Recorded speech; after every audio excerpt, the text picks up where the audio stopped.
Lampião tem tudo a ver com propriar, por conta do envolvimento dos chefes políticos de propriar com o cangaço, que não nasceu em propriar, nasceu no Canindé, nasceu em Piranhas, nasceu em Porto da Folha, nasceu no Poço Redondo, onde o chefe político da época aqui é Cílio Brito e o pai, Francisco Paulo Filho de Brito, ou o velho Chico, era fazendeiro, dono da maior fazenda do Canindé, né, que era a Fazenda Cuiabá, e dono aqui do Jundiaí, e chefe político da região.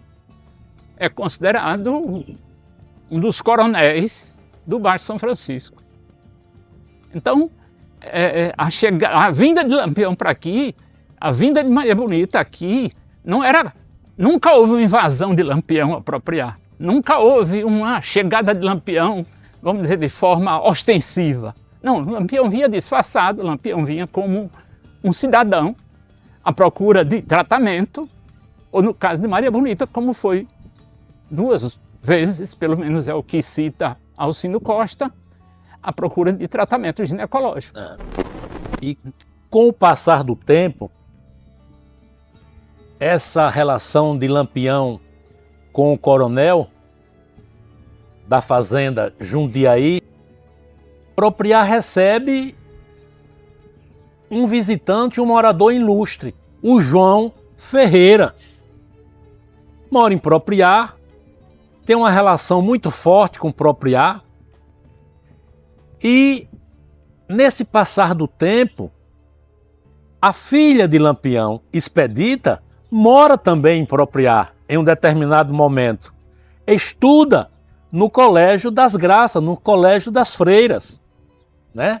Então, essa relação de Lampião com Propriar, Fazenda Jundiaí, ela é tão forte que eu ouso dizer que o melhor coito, 5 estrelas para Lampião, para Maria Bonita e certamente parte do bando, foi aqui na Fazenda Jundiaí, porque nós já tivemos o privilégio de visitar, conhecer o quarto onde Lampião dormia, onde Maria Bonita dormia, né? Então, essa relação, como o professor Erasmo muito bem relatou, Propriar nunca se sentiu ameaçada por uma invasão dos cangaceiros. Por quê? Propriar acolheu, digamos assim, Lampião de braços abertos através do coronel, né? E essa relação só fez crescer com o passar do tempo.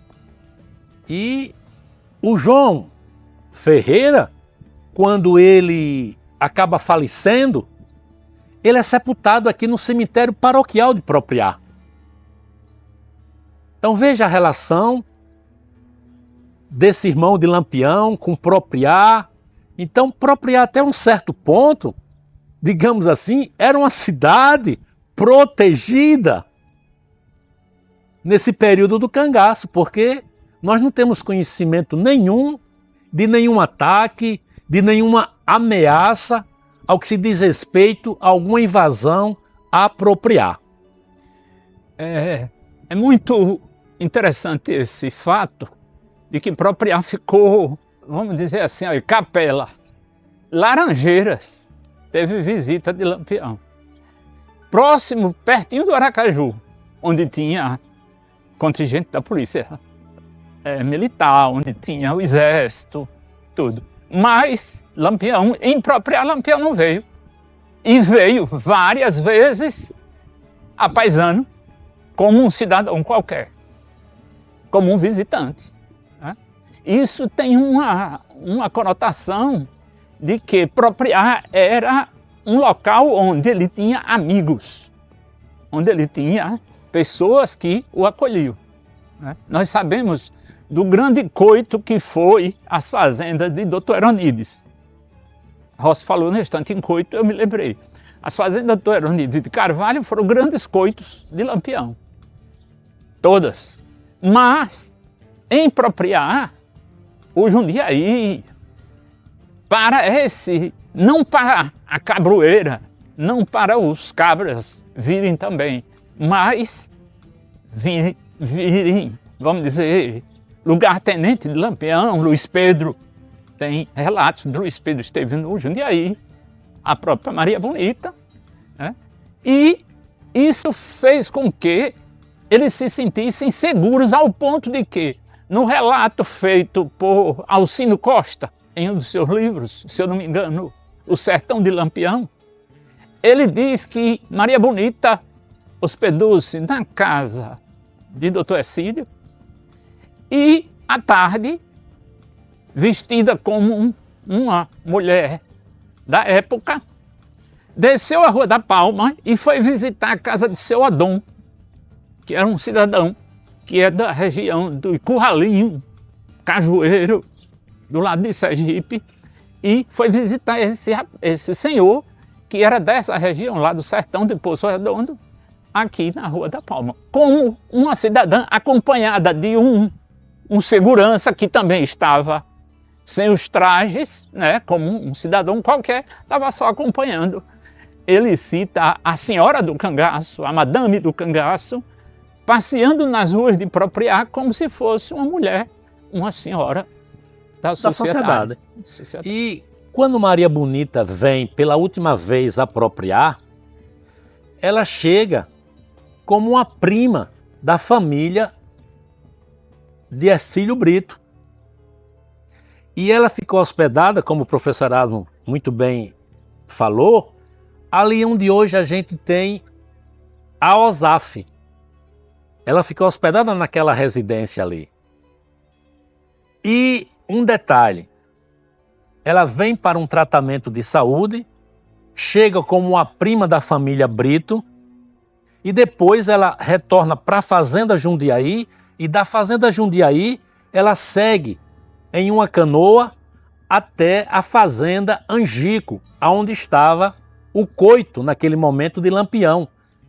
E 2 dias depois, 3 dias depois, acontece o assassinato de parte do bando de Lampião. Lampião, Maria Bonita, 9 cangaceiros, e também um soldado foi morto naquele episódio do dia 28 de julho de 1938. Só para dar um adendo, Lampião entra pela primeira vez no estado de Sergipe em 1º de março de 1929. E ele entra em Sergipe vindo da Bahia. E a gente pensa que ele certamente adentrou ao estado de Sergipe cruzando o Rio São Francisco. Mas a história conta e relata, os grandes pesquisadores, que ele entra pela primeira vez no estado de Sergipe em 1º de março de 1929 e adentra o estado de Sergipe através do município que nós hoje denominamos de Carira. A presença de Lampião em Propriá tem muito a ver com o fornecimento de armas e de munições.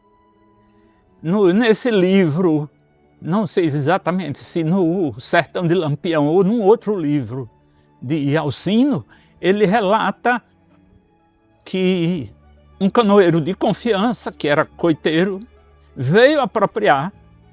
Aqui em Propriá procurou o chefe político, aí não tem a citação do nome, a gente deduz quem era o chefe político da época, quem tinha toda essa ligação, e ele recebeu das mãos desse chefe político 2 fuzis modernos e uma certa quantidade de munições que era para ser levada para o grupo que estava acoitado em uma das fazendas aí do sertão de Sergipe, ou de Alagoas. E enfocando pontos assim interessantíssimos, no princípio dos anos 80, quando a Fazenda Jundiaí foi vendida, e ela foi vendida como a gente chama de porteira fechada. O único bem que o proprietário da época fez questão de levar da fazenda um grande quadro com a imagem de Lampião. justamente do quarto aonde Lampião dormiu por 2 vezes com Maria Bonita, né? Eu tive o privilégio de visitar a Fazenda Jundiaí já algumas vezes e por 2 vezes a visita foi uma visita assim técnica, uma visita para entender melhor, né, sobre a Fazenda Jundiaí, porque ela tem uma importância para o cangaço, para a história importantíssima, a Fazenda Jundiaí. Então, veja que o único bem, digamos assim, material que o proprietário, quando vende a fazenda de porteira fechada, ele só leva esse grande quadro que tinha a imagem de Lampião, né? E nessa Fazenda Jundiaí é muito interessante porque ainda tem, digamos assim, artifícios da época do cangaço. Eu tive ainda o privilégio de registrar, de fotografar, de filmar, né? Então, Nossa. tem um episódio, né, professor Erasmo, que quando a fazenda foi adquirida pelos novos proprietários, fazendo uma limpeza minuciosa no sótão da fazenda, várias armas foram encontradas. E a pessoa que encontrou ficou surpresa. Por quê? Porque não esperava encontrar aquelas armas ali. E essas armas foram entregues à Polícia Militar do Estado de Sergipe. Eu não sei a colocação de Rossi sobre esse quadro com a imagem de Lampião, que teria sido levado pelo doutor Eval, que era filho do doutor Ercílio, foi quem vendeu a fazenda para o ex-governador João Alves. Como é que você interpreta esse gosto por esse quadro? Bom, eu interpreto da seguinte maneira. Primeiramente, eu creio que um artista, talvez não tenha sido uma fotografia propriamente dito, um artista tenha pintado, por isso que eu disse desenhado a imagem, um quadro de Lampião. Então, para ele, digamos, fosse uma obra-prima, né? Eu já penso o contrário. E tinha uma relação, né? Veja. É o que a gente imagina, mas é o que o senhor pensa. Eu penso que, à época, eu ainda conheci, eu sou de ontem, 1953, então eu sou de ontem, certo? Mas eu ainda conheci pessoas aqui que eram proibidas de falar que doutor Ercílio tinha sido coiteiro de Lampião. Tinha gente aqui em Propriá que eu conheci, que convivi com eles, conversei com eles, empregados da fazenda, gente que coçava os pés de Ercílio Brito e que não, em hipótese nenhuma, Lampião nunca pisou os pés no Jundiaí. Em hipótese nenhuma, Lampião nunca chegou a Propriá via Ercílio Brito. Então, quem sabe, doutor Eval, sabendo dessa história toda, não quis dizer, peraí, um retrato de Lampião aqui, um quadro de Lampião aqui pintado, vai relacionar a minha família diretamente com esse cara que nós sabemos a história. Então tenha levado, não por carinho, mas para esconder um pouco debaixo botar debaixo do tapete a história que é fato, é uma coisa verídica e que a gente não mente no momento que a gente relata. Tem uma outra coisa. Um neto de Ercílio Brito, Erílio, filho do doutor Penalva, com dona Elida Brito, relata a existência de determinadas fotografias que estariam com a tia dele. Isso quem fala é doutor Arquimedes, no livro... Arquimedes Marques. No último livro dele, sobre fotografias que ela não dava nenhum acesso.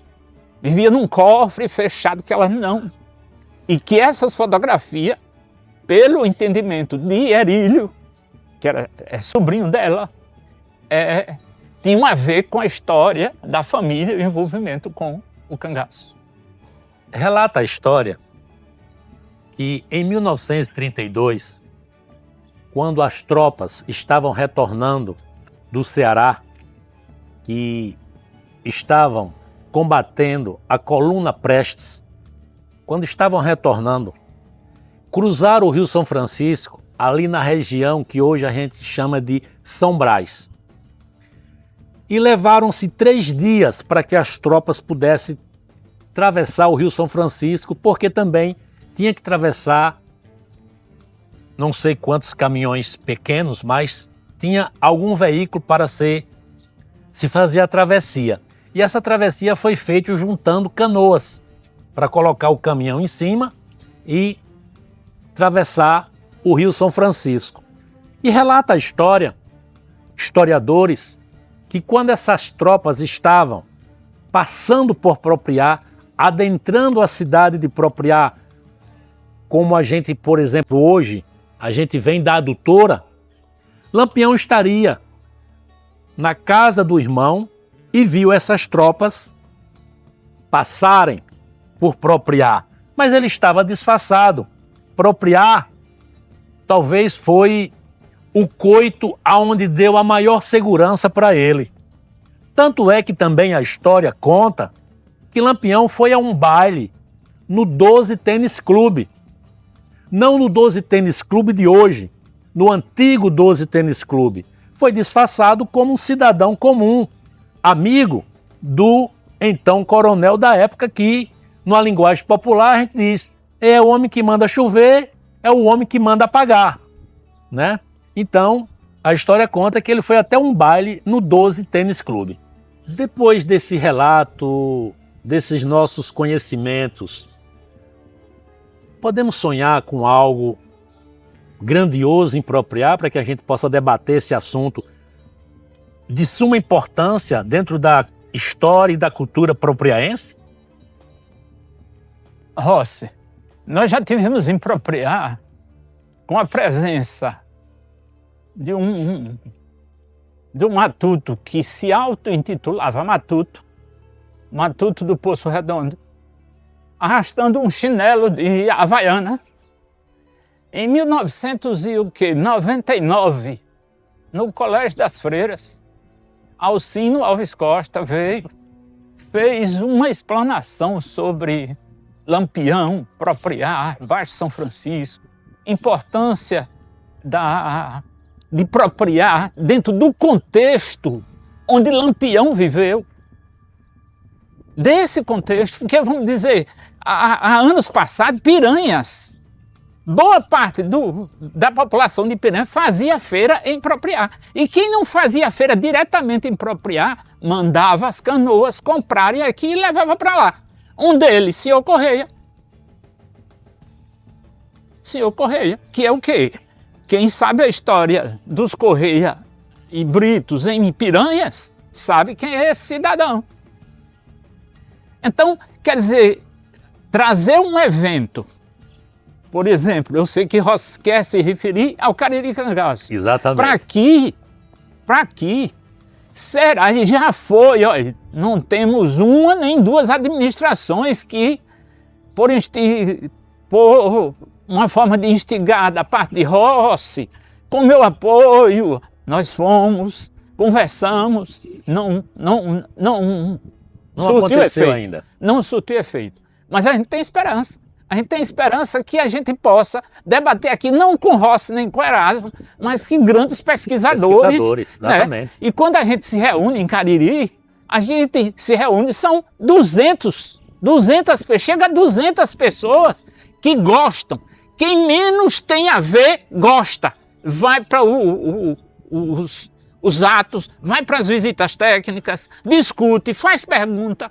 Então, é importante que a gente tenha alguma coisa, um fato que se aprofunde nessa história, que vá a fundo nessa história. Eu confesso que sonho, e não custa nada sonhar, e esse sonho não é somente um sonho meu, é o sonho do meu professor Erasmo, é um sonho também de outras pessoas, para quem sabe, em um futuro próximo, possamos realizar aqui em Propriá um grande evento sobre o cangaço e sobre Luiz Gonzaga em Propriá.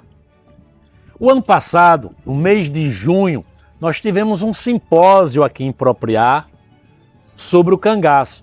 Um simpósio em parceria através da ABLAC.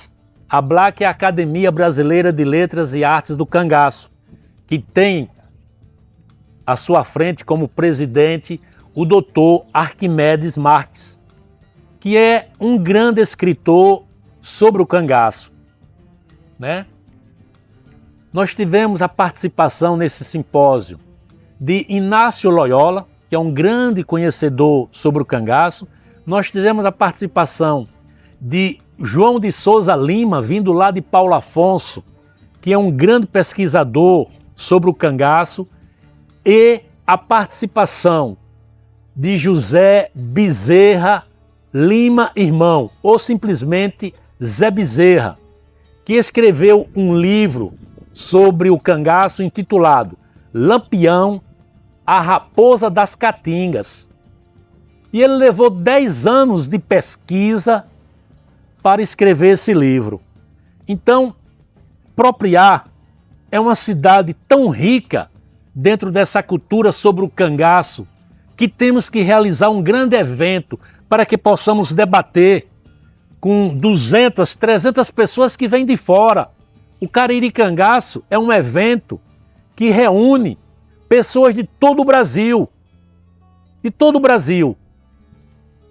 E eu sonho sim, espero que isso possa acontecer. Por quê?